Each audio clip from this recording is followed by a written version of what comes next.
작은 별 하나가 밤하늘에 떠있네. 그 별을 보며 우리 아가 잠이 드네. 병실에 은은하게 울려 퍼지는 자장가 소리. 그 순간 침대에 누워있던 정민호 회장의 눈이 번쩍 떠졌습니다. 심장이 미친 듯이 뛰기 시작했죠. 이 노래는 33년 전 자신이 딸에게 불러주던 자장가였으니까요. 세상에 단 두 사람만 아는 노래. 그런데 지금 간병인이 그 노래를 부르고 있다는 겁니다. 여러분은 혹시 이런 경험 있으신가요? 아무것도 없던 시절 내가 지키고 싶었던 단 하나를 결국 놓아버려야 했던 그 순간, 그리고 지금 성공했다고 말하지만 가슴 한켠이 텅 빈 것처럼 공허한 그 느낌. 오늘 이야기의 주인공 정민호 회장도 그랬습니다. 33년 전 추운 겨울밤 2살배기 딸아이를 입양 보내야 했던 그날. 아이는 울고 있었고 자신은 눈물도 흘릴 수 없었죠. 그렇게 평생을 일만 하며 살아온 정민호. 피도 눈물도 없는 폭군이라 불리며 재벌 회장 자리에 올랐지만 그의 가슴 속엔 여전히 그날 밤 작은 손을 놓아버린 죄책감이 살아 숨쉬고 있었습니다. 그런 그가 어느 날 갑자기 쓰러졌고 병원 침대에 누워 간병인의 보살핌을 받게 됩니다. 그런데 피곤에 지쳐 잠들려던 순간 간병인이 흥얼거리는 그 노래, 33년 전 딸에게만 불러주던 그 자장가. 이 간병인은 대체 누구일까요? 그리고 왜 그 노래를 알고 있는 걸까요? 여러분 혹시 이 영상이 마음에 드신다면 구독 버튼은 제 심장이라 생각하시고 꾹 눌러주시고요. 좋아요는 제가 여러분께 드리는 감사 인사를 받으시는 거라 생각해 주세요. 그리고 댓글은 여러분의 이야기를 들려주세요. 혹시 여러분도 놓아버린 누군가가 있나요? 그럼 시작하겠습니다. 정민호 회장은 70평 집무실 책상 앞에 앉아 서류를 검토하고 있었습니다. 밤 11시가 넘은 시각이었죠. 건물 전체가 조용했지만 회장실만은 여전히 환하게 불이 켜져 있었습니다. 정민호는 올해 65이었습니다. 백발이 성성했지만 여전히 카리스마 넘치는 눈빛으로 직원들을 압도하는 인물이었죠. 그는 새벽까지 일하는 것도 예사였고 주말에도 회사에 나왔습니다. 직원들은 그를 두고 피도 눈물도 없는 폭군이라고 불렀습니다. 실제로 정민호는 냉혹했습니다. 실수한 직원은 용서하지 않았고 성과가 나쁜 임원은 바로 교체했죠. 회의 시간엔 직원들이 벌벌 떨었고 그의 한마디에 수십 명이 해고되기도 했습니다. 하지만 그 덕분에 회사는 성장했습니다. 30년 전 작은 무역회사로 시작했던 정민그룹은 이제 자산 5조 원대의 대기업이 되었죠. 건설, 유통, 금융까지 사업을 확장했고 직원만 3천 명이 넘었습니다. 정민호는 그 모든 걸 자신의 힘으로 일궈냈습니다. 밤을 새우고 주말을 반납하며 미친 듯이 일했죠. 그 과정에서 많은 것을 잃었지만 그는 개의치 않았습니다. 아니, 개의치 않는 척했습니다. 책상 위엔 계약서가 수북이 쌓여 있었습니다. 내일 오전 회의에서 다룰 베트남 건설 프로젝트 관련 서류들이었죠. 정민호는 안경을 고쳐 쓰고 서류를 넘겼습니다. 예상 투자 금액 500억, 공사 기간 3년, 수익률 예상 15%, 숫자들이 눈앞에서 춤을 췄습니다. 그런데 그때였습니다. 갑자기 오른손이 떨리기 시작했죠. 정민호는 깜짝 놀라 손을 내려다봤습니다. 펜을 쥔 손가락이 미세하게 떨리고 있었습니다. 이게 뭐지? 그는 손을 꽉 쥐었다 폈습니다. 하지만 떨림은 멈추지 않았죠. 그리고 다음 순간 왼쪽 가슴에서 날카로운 통증이 밀려왔습니다. 정민호는 가슴을 움켜쥐었습니다. 통증은 점점 심해졌고 숨쉬기가 어려워졌습니다. 식은 땀이 이마를 타고 흘러내렸고 시야가 흐려지기 시작했죠. 정민호는 책상을 짚고 일어서려 했습니다. 하지만 다리에 힘이 들어가지 않았습니다. 그는 비틀거리며 한 발 내딛었지만 그대로 중심을 잃고 바닥으로 쓰러졌습니다. 쿵! 무거운 소리와 함께 정민호의 몸이 대리석 바닥에 부딪혔습니다. 안경이 튕겨나갔고 서류들이 공중으로 흩어졌죠. 정민호는 바닥에 누운 채 천장을 바라봤습니다. 의식은 있었지만 몸을 움직일 수가 없었습니다. 가슴의 통증은 여전했고 호흡은 점점 더 가빠졌습니다. 이대로 죽는 건가? 정민호의 머릿속에 주마등처럼 기억들이 스쳐 지나갔습니다. 가난했던 어린 시절, 새벽부터 밤까지 일하던 젊은 날들, 그리고 33년 전 그날 밤, 두 살배기 딸 수아를 입양기관에 맡기던 순간, 아빠, 작은 손으로 자신의 옷깃을 붙잡고 울던 아이의 모습이 선명했습니다. 정민호는 눈을 감았습니다. 수아야, 미안하다. 30분 후 비서 김태준이 회장실 문을 열고 들어왔습니다. 회장님, 내일 회의 자료 가져왔습니다. 하지만 책상엔 아무도 없었습니다. 김태준은 고개를 갸우뚱하며 안으로 들어왔죠. 그리고 책상 옆 바닥에 쓰러진 정민호를 발견했습니다. 회장님, 김태준의 얼굴이 새하얗게 질렸습니다. 그는 황급히 정민호에게 달려가 맥박을 확인했습니다. 다행히 맥박은 뛰고 있었지만 매우 약했죠. 김태준은 떨리는 손으로 119에 전화를 걸었습니다. 여보세요, 사람이 쓰러졌어요. 빨리 와주세요. 그는 정민호의 상태를 설명했고 구급대원의 지시에 따라 응급처치를 시작했습니다. 15분 후 구급차가 도착했습니다. 응급구조사들이 들것을 들고 회장실로 올라왔고 정민호를 조심스럽게 들것에 옮겼습니다. 김태준은 구급차에 함께 탔습니다. 가장 가까운 대학병원까지는 10분 거리였죠. 구급차는 사이렌을 울리며 밤거리를 질주했습니다. 응급실에 도착하자 의료진이 대기하고 있었습니다. 심근경색 의심 환자입니다. 응급실 팀장이 지시를 내렸습니다. 즉시 심전도 검사, 혈액 검사 진행하고 심장 전문에 호출하세요. 의료진이 분주하게 움직였습니다. 정민호는 응급실 침대에 누워 각종 검사를 받았죠.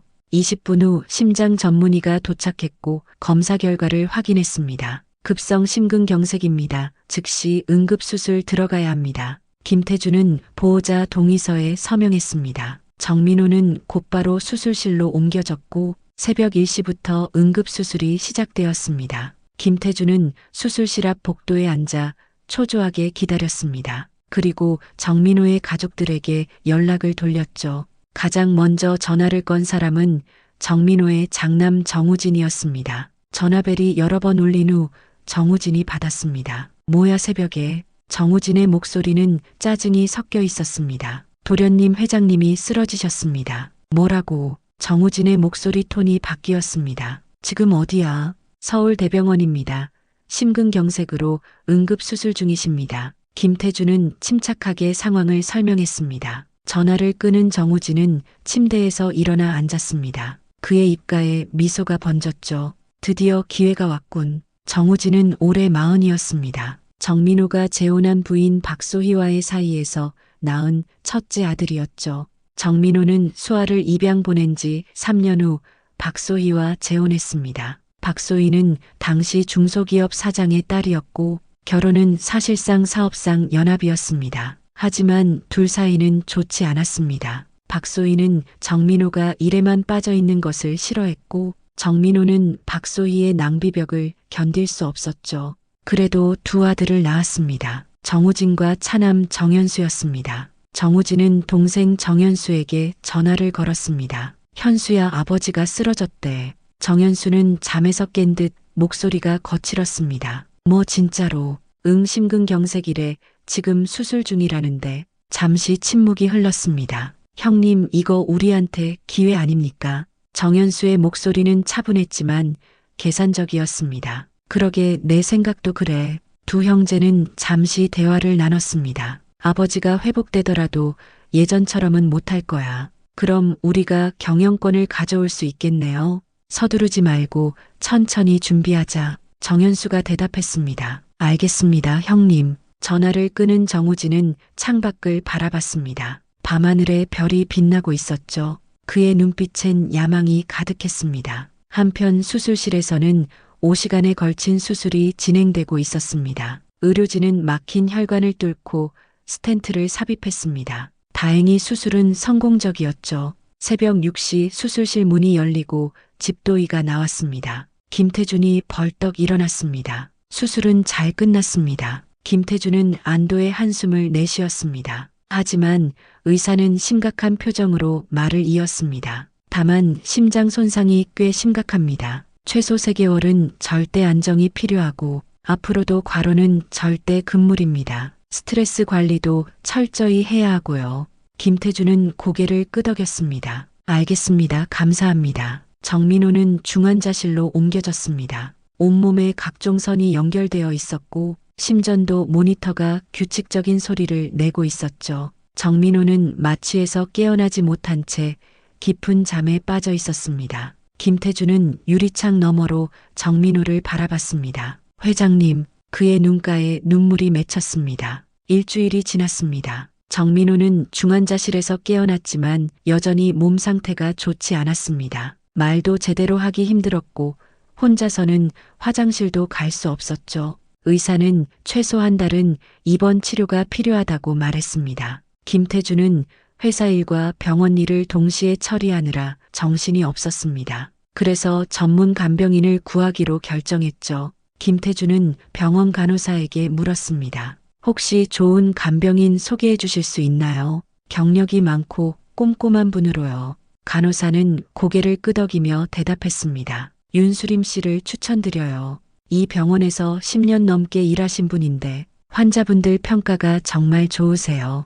김태주는 바로 윤수림에게 연락했습니다. 이틀 후 윤수림이 병원에 찾아왔습니다. 김태주는 병원 1층 카페에서 그녀를 만났죠. 윤수림은 30대 중반으로 보이는 여성이었습니다. 단정한 헤어스타일에 화장기 없는 얼굴, 하지만 눈빛은 맑고 따뜻했습니다. 안녕하세요, 윤수림입니다. 그녀의 목소리는 차분하고 부드러웠죠. 김태주는 그녀에게 정민호의 상태를 설명했습니다. 회장님이 심근경색으로 쓰러지셨는데 아직 회복 중이라 24시간 케어가 필요합니다. 윤수림은 조용히 듣고 있었습니다. 성격이 까다로운 분이고 예민하실 수 있어요. 그래도 괜찮으시겠어요? 윤수림은 미소를 지으며 대답했습니다. 괜찮습니다. 환자분들은 다 힘드시니까요. 제가 잘 모시겠습니다. 김태주는 그녀의 태도가 마음에 들었습니다. 그럼 내일부터 시작해 주시겠어요? 네, 그렇게 하겠습니다. 다음 날 아침 윤수림은 정민호의 병실로 들어왔습니다. 그녀는 흰색 간병인 유니폼을 입고 있었고 손에는 작은 가방을 들고 있었죠. 안녕하세요. 회장님, 앞으로 제가 모시게 된 윤수림입니다. 정민호는 침대에 반쯤 기댄 채 그녀를 바라봤습니다. 첫인상은 평범했습니다. 특별히 눈에 띄는 점도 없었죠. 하지만 이상하게도 낯설지 않은 느낌이 들었습니다. 그래, 잘 부탁하네. 정민호의 목소리는 여전히 약했습니다. 윤수림은 가방을 내려놓고 병실을 둘러봤습니다. 창문은 닫혀 있었고 실내 공기가 답답했죠. 환기 좀 시켜드릴게요. 그녀는 창문을 열었습니다. 시원한 바람이 병실 안으로 들어왔고 정민호는 깊게 숨을 들이마셨습니다. 윤수림은 병실을 정리하기 시작했습니다. 침대 시트를 정리하고 침대 옆 테이블을 닦았죠. 그녀의 손길은 능숙했고 조용했습니다. 소음을 최소화하려고 노력하는 게 보였습니다. 정민호는 그녀를 관찰했습니다. 움직임 하나하나가 배려심으로 가득했죠. 물건을 놓을 때도 소리가 나지 않게 조심스럽게 놓았고 커튼을 칠 때도 부드럽게 움직였습니다. 회장님, 물 좀 드실까요?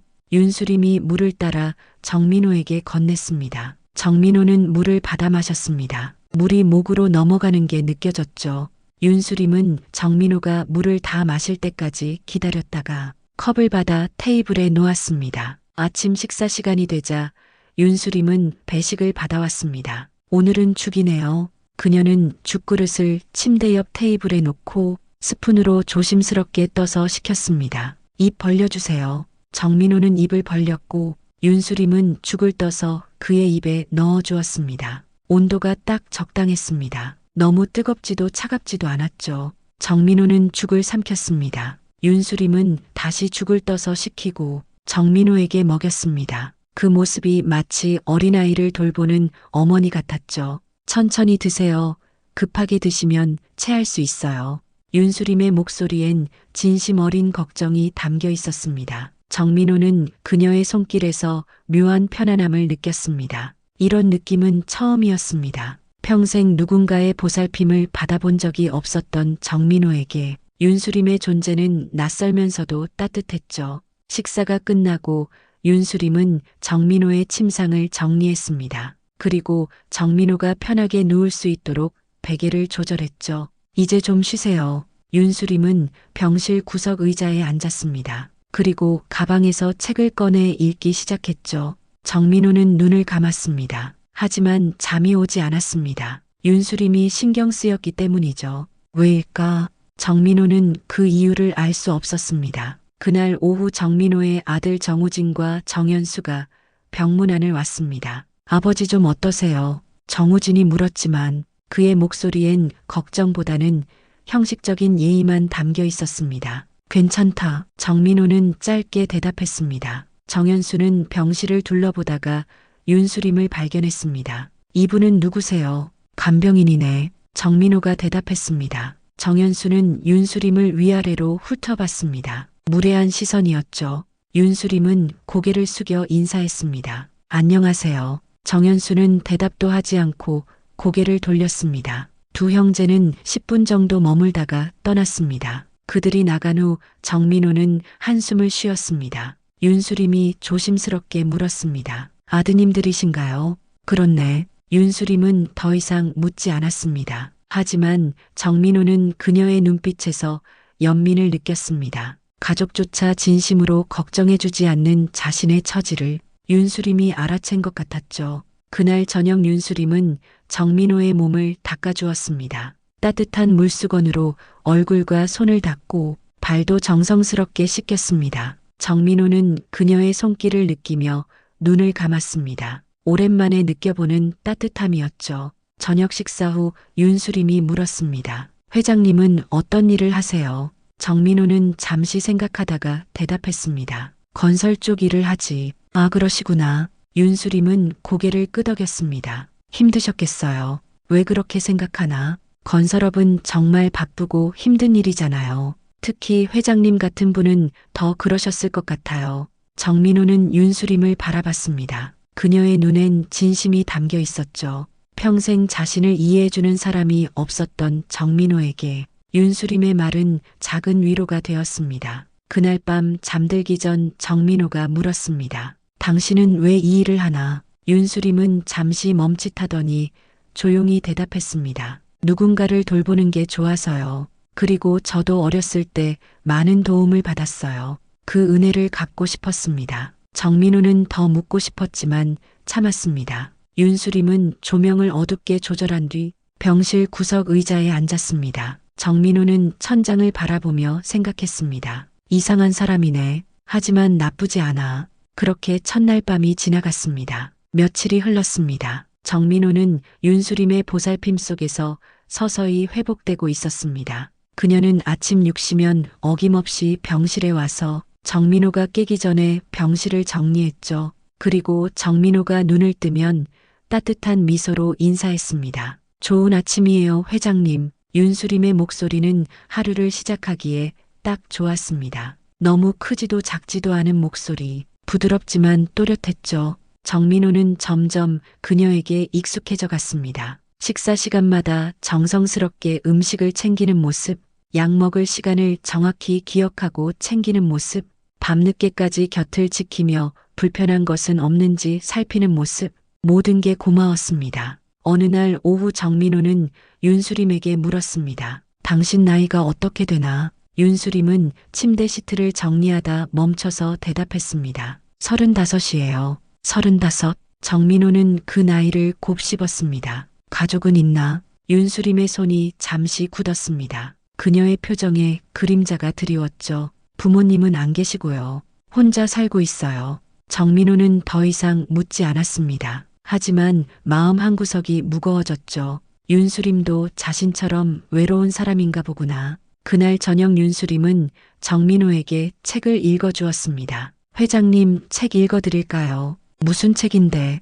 요즘 베스트셀러래요. 힐링 에세이라고. 정민호는 고개를 끄덕였습니다. 그래, 읽어보게. 윤수림은 의자를 침대 가까이 당겨 앉았습니다. 그리고 책을 펼쳐 읽기 시작했죠. 우리는 모두 상처를 안고 살아갑니다. 하지만 그 상처가 우리를 정의하지는 않습니다. 중요한 건 상처를 어떻게 치유하느냐입니다. 윤수림의 목소리는 차분했고 감정을 적절히 담아 읽었습니다. 정민호는 눈을 감고 그녀의 목소리에 집중했습니다. 마치 자장가를 듣는 것 같았죠. 한 챕터를 다 읽고 윤수림이 물었습니다. 계속 읽어드릴까요? 정민호는 고개를 저었습니다. 괜찮네, 고맙네. 윤수림은 책갈피를 끼우고 책을 덮었습니다. 그리고 다시 병실 구석 의자로 돌아갔죠. 정민호는 윤수림을 바라봤습니다. 그녀는 다시 자신의 책을 꺼내 읽고 있었습니다. 정민호는 문득 궁금해졌습니다. 저 사람은 어떤 삶을 살아왔을까?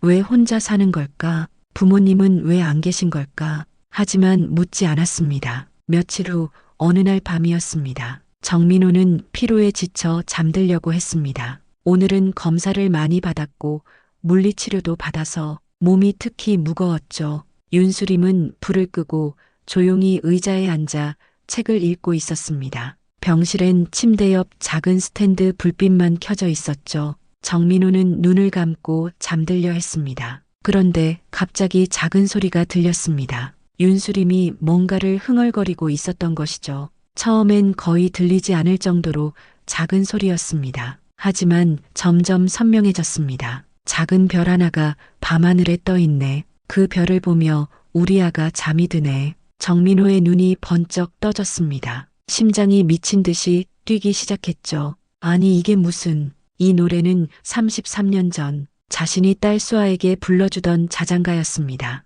그것도 정민호가 직접 만든 노래였죠. 당시 정민호는 가난했지만 딸을 무척 사랑했습니다. 밤마다 수아를 재울 때면 이 자장가를 불러주었죠. 수아는 이 노래를 들으며 잠들곤 했습니다. 세상에 단 두 사람만 아는 노래, 정민호와 수아만이. 정민호는 침대에서 몸을 일으켰습니다. 급작스런 움직임에 가슴이 아팠지만 그는 개의치 않았습니다. 그 노래, 윤수림이 깜짝 놀라며 책을 떨어뜨렸습니다. 회장님 괜찮으세요? 그 노래를 어디서 배웠나? 정민호의 목소리가 떨렸습니다. 윤수림은 당황한 표정이었습니다. 노래요? 무슨 노래 말씀이세요? 방금 부르던 노래 말이야. 작은 별 하나가 어쩌고 하는 그 노래. 윤수림은 잠시 생각하더니 대답했습니다. 아, 그 노래요. 윤수림은 조금 창피한 듯 웃었습니다. 죄송해요.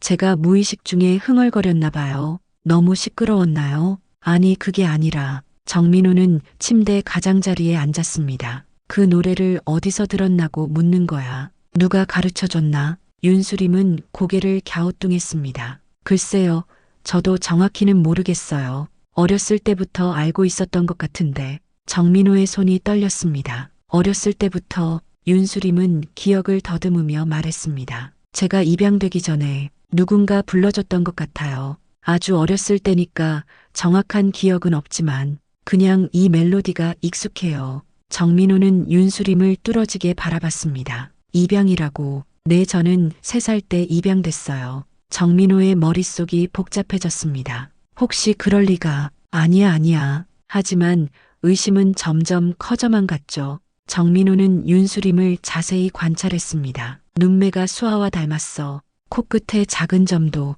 아내와 같은 위치에 있어. 정민호의 숨이 가빠졌습니다. 회장님 괜찮으세요? 얼굴이 안 좋으신데.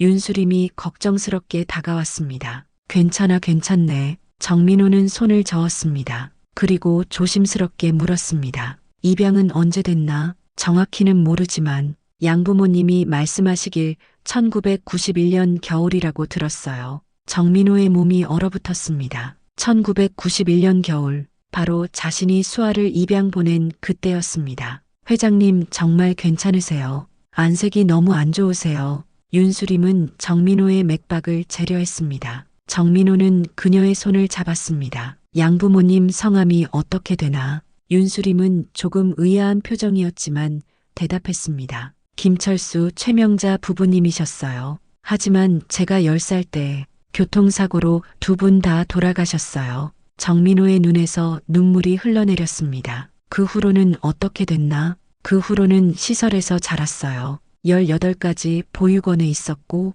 그 다음엔 혼자 살면서 일했어요. 정민호는 더 이상 참을 수 없었습니다. 그는 윤수림의 손을 꼭 잡고 흐느꼈습니다. 미안하다, 정말 미안하다. 윤수림은 당황해서 어쩔 줄 몰라 했습니다. 회장님, 왜 그러세요? 무슨 일이세요? 정민호는 고개를 저었습니다. 아무것도 아니네. 그냥 당신 이야기를 들으니 마음이 아파서 그래. 윤수림은 정민호를 침대에 다시 눕혔습니다. 괜찮아요, 회장님. 다 지나간 일이에요. 이제 저는 괜찮아요. 정민호는 천장을 바라보며 눈물을 흘렸습니다. 윤수림은 정민호가 진정될 때까지 그의 손을 잡고 있어 주었죠. 그날 밤 정민호는 한숨도 자지 못했습니다. 다음 날 아침 정민호는 비서 김태준을 불렀습니다. 김태준이 병실에 들어오자 정민호는 그를 침대 가까이 오게 했습니다. 태준 씨, 부탁이 하나 있네. 무엇이든 말씀하세요, 회장님.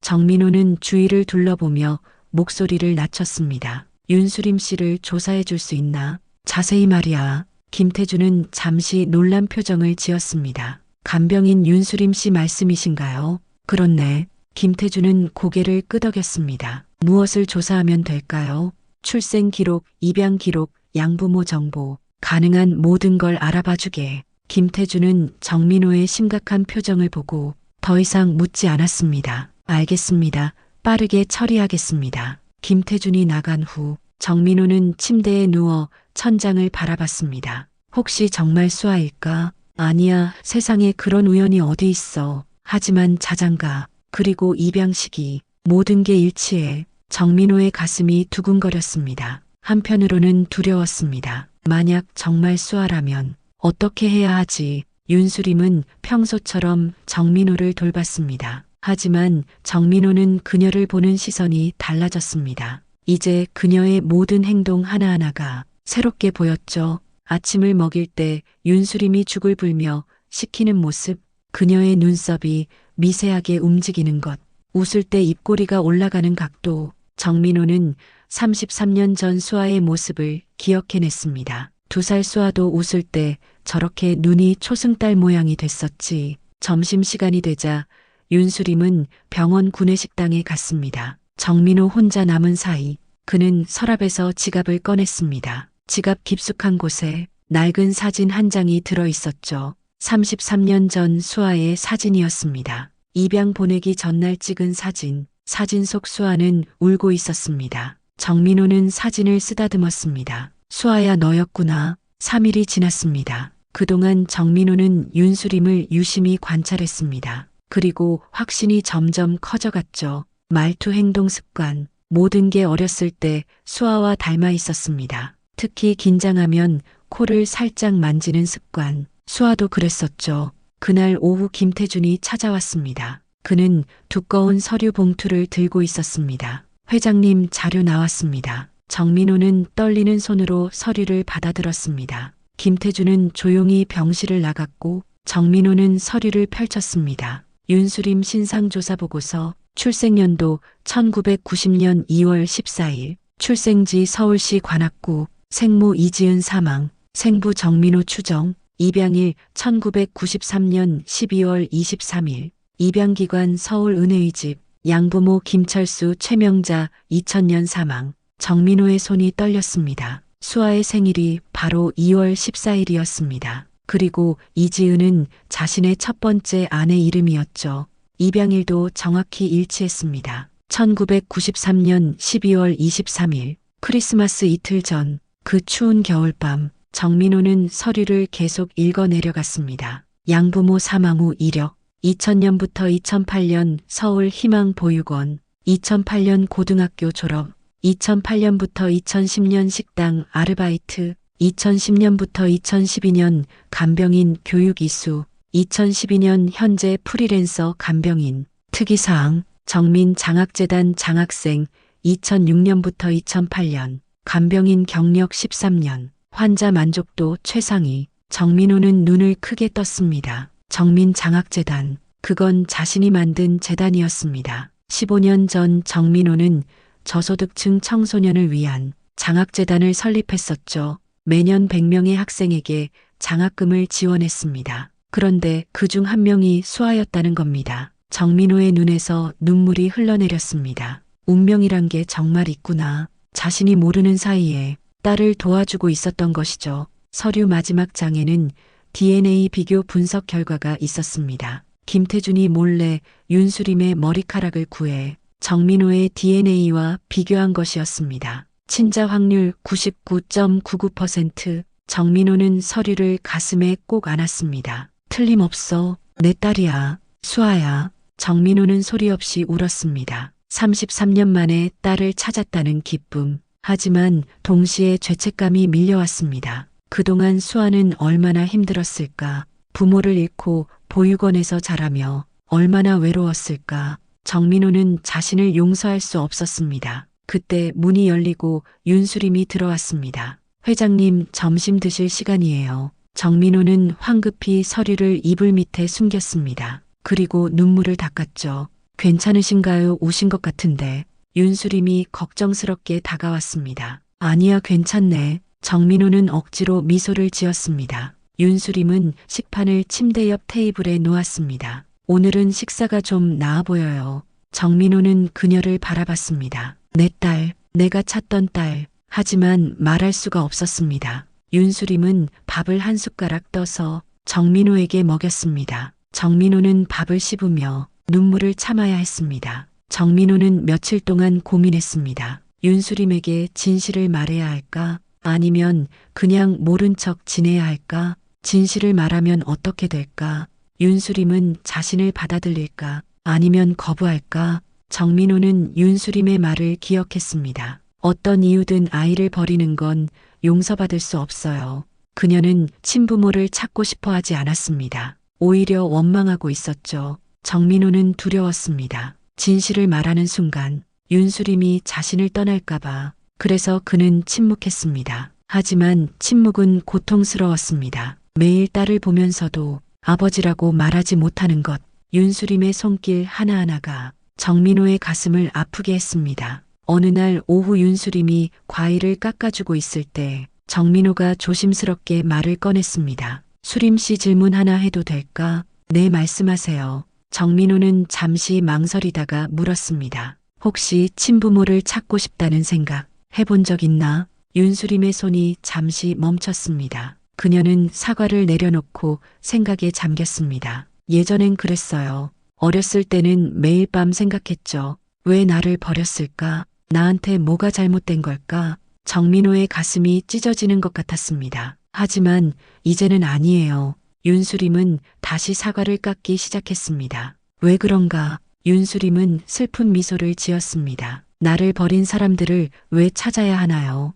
분명 이유가 있었겠지만 저는 그 이유를 알고 싶지 않아요. 알면 더 아플 것 같아서요. 정민호는 아무 말도 할 수 없었습니다. 윤수림은 계속 말했습니다. 그리고 솔직히 말하면 저는 그들을 용서할 수 없어요. 어떤 이유가 있든 아이를 버리는 건 잘못된 거예요. 정민호의 목이 메었습니다. 하지만 만약 그들이 정말 어쩔 수 없었다면, 가난해서 아이를 키울 수 없었다면 그래도 용서할 수 없나요?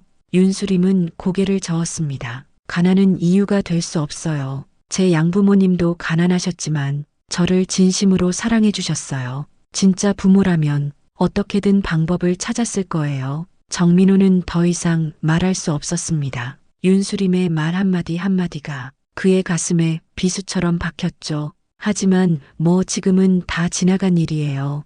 윤수림은 밝게 웃으며 깎은 사과를 건넸습니다. 회장님도 과거에 힘든 일 있으셨나요? 정민호는 고개를 끄덕였습니다. 있었네, 아주 힘든 일이. 이야기해 주실 수 있어요. 정민호는 잠시 망설였습니다. 나도 가난했었네. 아주 어렸을 때 말이야. 윤수림은 귀 기울여 들었습니다. 그때 나는 사랑하는 사람이 있었어. 하지만 그 사람을 지켜주지 못했네. 왜요? 정민호의 눈에 눈물이 맺혔습니다. 가난했으니까. 돈이 없어서 병원에도 못 갔고 결국 그 사람을 잃었어. 윤수림은 정민호의 손을 잡았습니다. 힘드셨겠어요. 정민호는 고개를 끄덕였습니다. 그 후로 나는 미친 듯이 일했네. 다시는 사랑하는 사람을 잃지 않으려고. 하지만 그 과정에서 더 소중한 걸 잃어버렸어. 무엇을요? 정민호는 대답하지 않았습니다. 대신 윤수림의 손을 꼭 잡았죠. 당신 같은 사람이야.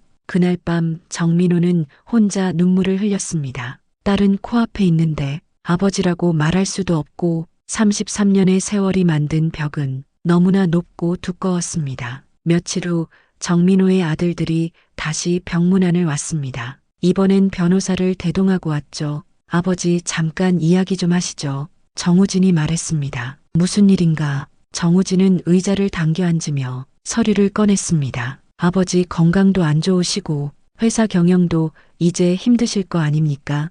은퇴를 생각해 보시는 게 어떨까요? 정민호는 서류를 보았습니다. 회장직 사임서와 지분 이양 동의서였죠. 자네들이 원하는 게 이거였나? 정우진은 차갑게 웃었습니다. 아버지를 위한 일입니다. 이제 편히 쉬세요. 정민호는 서류를 밀어냈습니다. 아직 내가 죽지 않았네. 정현수가 끼어들었습니다. 아버지 현실을 보세요. 의사 말로는 다시 일하시기 힘들다던데요. 정민호는 두 아들을 바라봤습니다. 탐욕으로 가득한 눈빛, 혈육이라고는 믿기지 않을 만큼 차가운 태도. 정민호는 깨달았습니다. 내가 저런 인간들을 만들었구나. 돈과 권력만을 가르친 결과가 저렇게 인간미 없는 아들들이구나. 그때 윤수림이 과일을 들고 들어왔습니다. 상황을 파악한 그녀는 정우진을 노려봤습니다. 지금 뭐 하시는 거예요?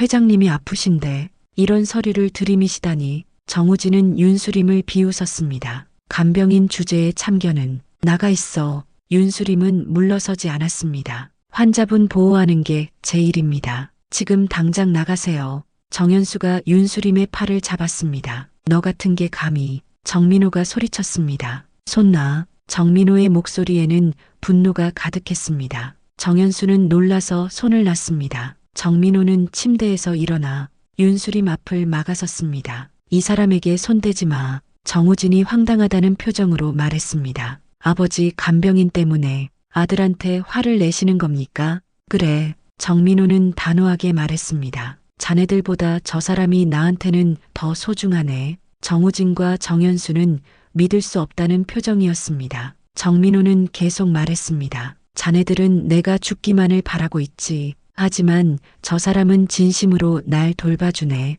누가 진짜 가족인지 이제 알겠어. 정우진은 코웃음을 쳤습니다. 돈 때문에 그러는 거 아닙니까? 정민호는 고개를 저었습니다. 자네들이야말로 돈 때문에 여기 온 거 아닌가. 정우진과 정현수는 할 말을 잃었습니다. 나가게 다시는 이런 서류 들고 내 앞에 나타나지 말고. 두 형제는 서류를 집어들고 병실을 나갔습니다. 윤수림은 정민호를 침대에 눕혔습니다. 회장님 괜찮으세요? 심장에 물이 가실 텐데. 정민호는 윤수림의 손을 잡았습니다. 고맙네. 윤수림은 미소를 지었습니다. 천만에요. 일주일이 더 지났습니다. 정민호는 윤수림과의 시간을 하루하루 소중히 여기기 시작했습니다. 비록 아버지라고 말할 수는 없었지만 그녀와 함께 있는 것만으로도 행복했습니다. 어느 날 오후 날씨가 좋았습니다. 윤수림이 창문을 활짝 열어 환기를 시키고 있었죠.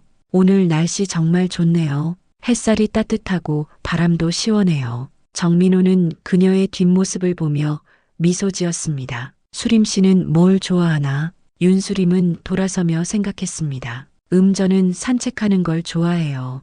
특히 공원에서 아이들이 노는 모습 보는 게 좋더라고요. 왜 그런가? 윤수림은 조금 슬픈 표정으로 대답했습니다. 제가 가지지 못한 것들이잖아요. 따뜻한 가정 부모의 사랑, 그런 것들이요. 그래서 다른 사람들이 그걸 누리는 모습을 보면 대리만족 같은 걸 느껴요. 정민호는 가슴이 아팠습니다. 내가 그 모든 걸 빼앗은 거구나. 하지만 윤수림은 곧 밝게 웃었습니다. 그래도 저 괜찮아요. 지금은 이렇게 의미 있는 일도 하고 있고 제 나름대로 행복하게 살고 있으니까요. 정민호는 그녀의 강인함에 감동받았습니다. 수아는 이렇게 훌륭하게 자랐구나. 그날 저녁 정민호는 윤수림에게 부탁했습니다. 수림 씨 책 좀 읽어줄 수 있나? 물론이죠. 윤수림은 책을 가져와 읽기 시작했습니다. 그녀의 목소리는 부드럽고 차분했습니다. 마치 자장가처럼. 정민호는 눈을 감고 그녀의 목소리에 집중했습니다. 이런 평화로운 순간이 언제까지 계속될 수 있을까? 정민호는 시간이 멈춰버렸으면 좋겠다고 생각했습니다. 다음 날 정민호는 물리치료를 받으러 갔습니다. 윤수림이 휠체어를 밀며 함께 갔죠. 복도를 지나가는데 다른 환자 가족들이 보였습니다. 손자, 손녀들과 함께 있는 노인, 아들, 며느리가 정성스럽게 모시는 환자. 정민호는 부러웠습니다. 자신도 저런 가족이 있었다면. 물리치료가 끝나고 돌아오는 길에 윤수림이 물었습니다. 회장님 힘드셨죠? 조금. 윤수림은 휠체어를 멈추고 정민호 앞으로 왔습니다. 그리고 무릎을 꿇고 앉아 정민호의 눈높이를 맞췄습니다. 회장님 정말 잘하고 계세요. 처음보다 많이 좋아지셨어요. 곧 걸을 수도 있을 거예요. 정민호는 윤수림을 바라봤습니다. 그녀의 눈빛은 진심이었습니다. 고맙네. 윤수림은 다시 일어나 휠체어를 밀었습니다. 정민호는 생각했습니다. 이런 따뜻한 말 한마디 자신의 아들들에게서는 한 번도 들어본 적이 없었죠. 병실로 돌아온 후 정민호는 윤수림에게 물었습니다. 수림 씨는 꿈이 뭔가? 윤수림은 잠시 생각하다가 대답했습니다. 작은 집을 갖고 싶어요. 크지 않아도 돼요. 따뜻한 집 한 채, 그리고 그 집에서 행복하게 사는 거요. 정민호는 고개를 끄덕였습니다. 좋은 꿈이네. 윤수림은 웃으며 말했습니다. 회장님은 꿈이 뭐예요? 정민호는 망설였습니다. 나는 잃어버린 걸 되찾고 싶네. 무엇을요? 정민호는 윤수림을 바라봤습니다. 소중한 사람이야. 윤수림은 더 이상 묻지 않았습니다. 며칠 후 정민호는 퇴원 날짜를 받았습니다. 2주 후면 퇴원할 수 있다고 했죠. 의사는 회복 속도가 빠르다며 칭찬했습니다. 정민호 씨 정말 잘 회복하셨어요. 간병인분이 정말 잘 돌봐주신 것 같네요. 정민호는 윤수림을 바라봤습니다. 네, 정말 잘 돌봐주셨습니다. 하지만 정민호는 퇴원이 두려웠습니다. 퇴원하면 윤수림과 헤어져야 하니까요. 그날 밤 정민호는 윤수림에게 물었습니다. 수림 씨 퇴원하면 우리 헤어지는 건가? 윤수림은 잠시 침묵했습니다. 그렇게 되겠죠.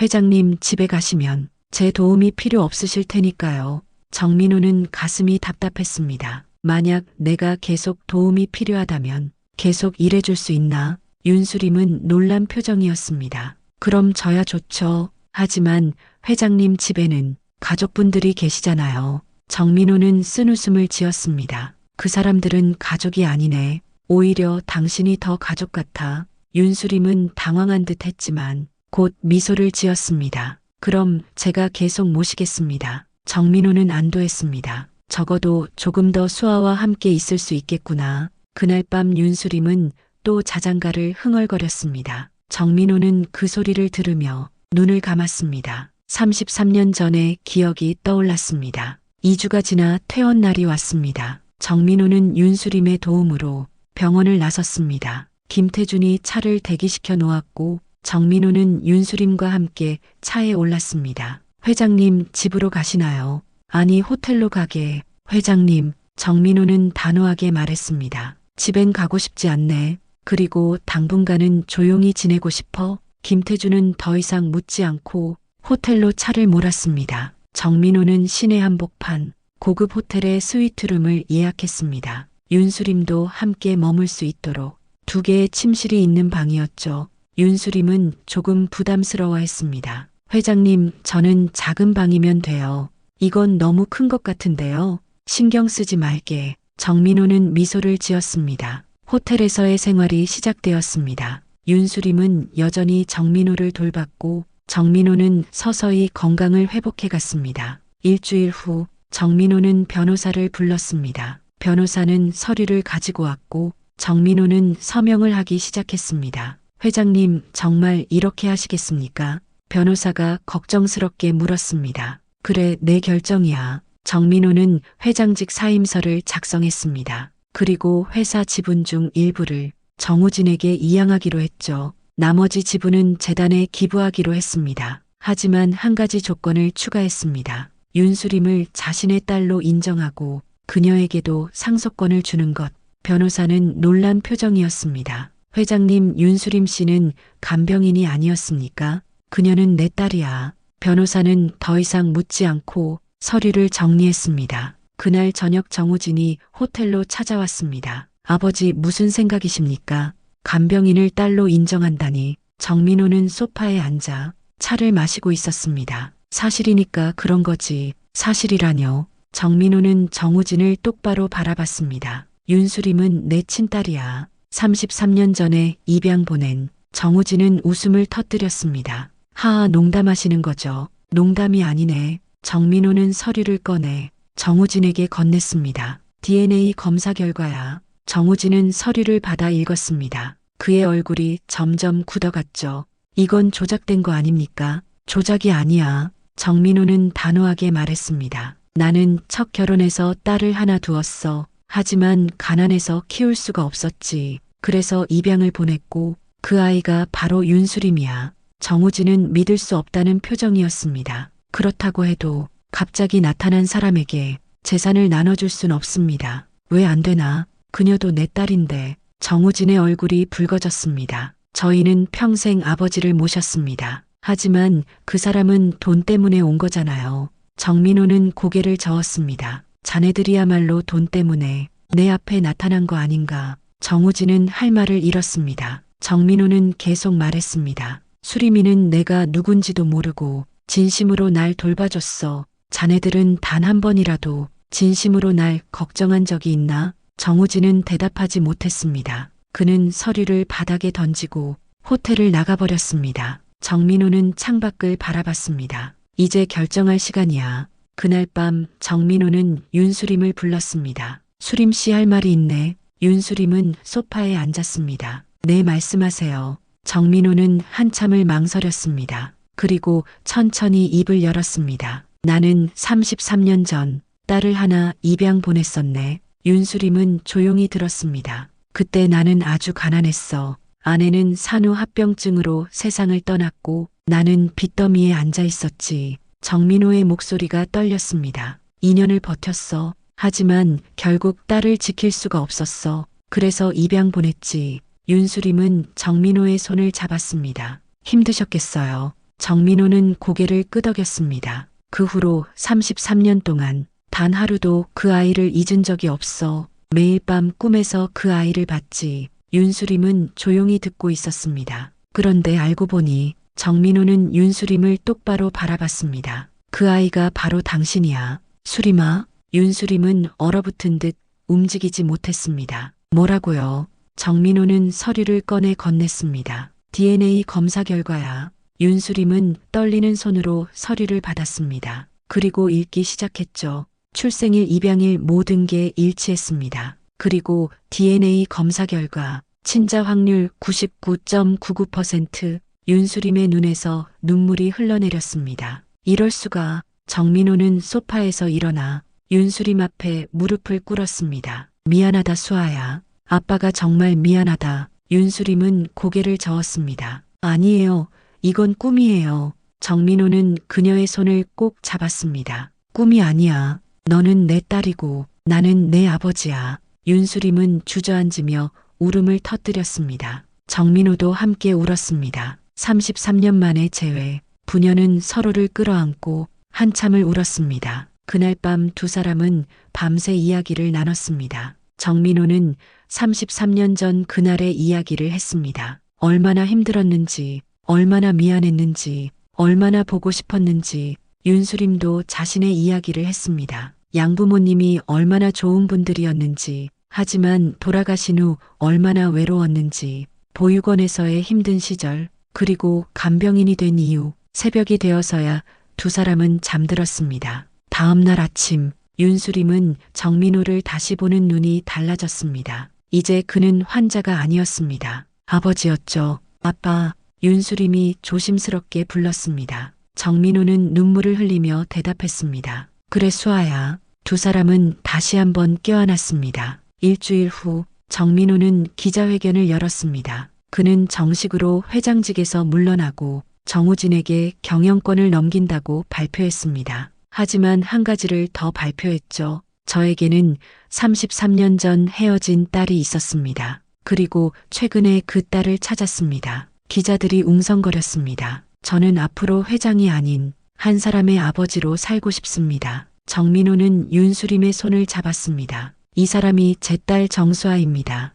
카메라 플래시가 터졌습니다. 기자들의 질문이 쏟아졌죠. 정민호는 모든 걸 솔직하게 말했습니다. 가난했던 시절, 어쩔 수 없이 딸을 보낸 일, 그리고 우연히 다시 만난 기적 같은 이야기. 윤수림은 정민호 곁에 서서 아버지의 손을 꼭 잡고 있었습니다. 기자회견이 끝나고 정우진과 정현수가 찾아왔습니다. 그들은 여전히 불만스러워했지만 더 이상 항의하지는 않았습니다. 정민호는 그들에게 말했습니다. 자네들에게 미안하네. 좋은 아버지가 되지 못했어. 정우진은 고개를 돌렸습니다. 이제 와서 무슨 소용입니까? 정민호는 쓴웃음을 지었습니다. 그래, 이제 와서 소용없겠지. 하지만 적어도 수아에게는 좋은 아버지가 되고 싶네. 정현수가 물었습니다. 저희는 어떻게 되는 겁니까? 정민호는 대답했습니다. 회사는 자네들이 경영하게. 하지만 개인 재산의 절반은 수아에게 줄 거야. 두 형제는 할 말을 잃었습니다. 불공평하다고 생각할 수 있겠지. 하지만 나는 수아에게 33년의 빚을 지고 있어. 정민호는 단호하게 말했습니다. 두 형제는 결국 받아들일 수밖에 없었습니다. 한 달 후 정민호와 윤수림은 작은 집으로 이사했습니다. 강남의 화려한 저택이 아닌 한적한 주택가의 작은 집이었죠. 수아야, 여기가 어떠니? 윤수림은 집을 둘러보며 미소 지었습니다. 좋아요. 정말 따뜻해요. 두 사람은 함께 집을 꾸미기 시작했습니다. 거실에는 소파와 작은 테이블, 윤수림의 방에는 따뜻한 색상의 침대와 책장, 정민호의 방에는 간단한 침대와 책상. 집은 작았지만 충분했습니다. 저녁이 되자 윤수림이 요리를 했습니다. 아빠, 저녁 준비됐어요. 정민호는 식탁에 앉았습니다. 식탁 위에는 간단한 반찬들이 놓여 있었죠. 김치찌개, 계란말이, 시금치나물. 정민호는 숟가락을 들며 눈물을 흘렸습니다. 왜 그러세요? 맛이 없어요. 아니야, 너무 맛있어. 정민호는 눈물을 닦으며 말했습니다. 이런 게 행복이구나. 윤수림도 눈물을 흘렸습니다. 두 사람은 마주보며 웃었습니다. 식사 후 두 사람은 거실 소파에 앉아 창밖을 바라봤습니다. 별이 빛나고 있었죠. 아빠, 응, 제가 어렸을 때 듣던 자장가 있잖아요. 윤수림은 조심스럽게 말했습니다. 다시 한번 불러주실 수 있어요. 정민호는 미소를 지었습니다. 그럼. 그는 윤수림의 어깨에 손을 얹고 조용히 노래를 부르기 시작했습니다. 작은 별 하나가 밤하늘에 떠 있네. 그 별을 보며 우리 아가 잠이 드네. 달빛이 비추는 밤 평화롭게 잠들어라. 아빠가 곁에서 너를 지켜줄게. 윤수림은 아버지의 어깨에 머리를 기댔습니다. 정민호는 계속 노래를 불렀습니다. 33년 전 그때처럼. 하지만 이번에는 헤어지지 않을 것입니다. 영원히. 노래가 끝나고 윤수림이 작은 목소리로 말했습니다. 아빠, 사랑해요. 정민호는 딸을 꼭 껴안았습니다. 나도 사랑한다, 수아야. 그날 밤 두 사람은 오랫동안 함께 있었습니다. 잃어버린 33년의 시간을 채워가며 어느 봄날 오후 정민호와 윤수림은 공원을 산책하고 있었습니다. 벚꽃이 만개했고 꽃잎이 바람에 흩날리고 있었죠. 아이들이 웃으며 뛰어다니고 연인들이 손을 잡고 걷고 있었습니다. 아빠, 저기 봐요.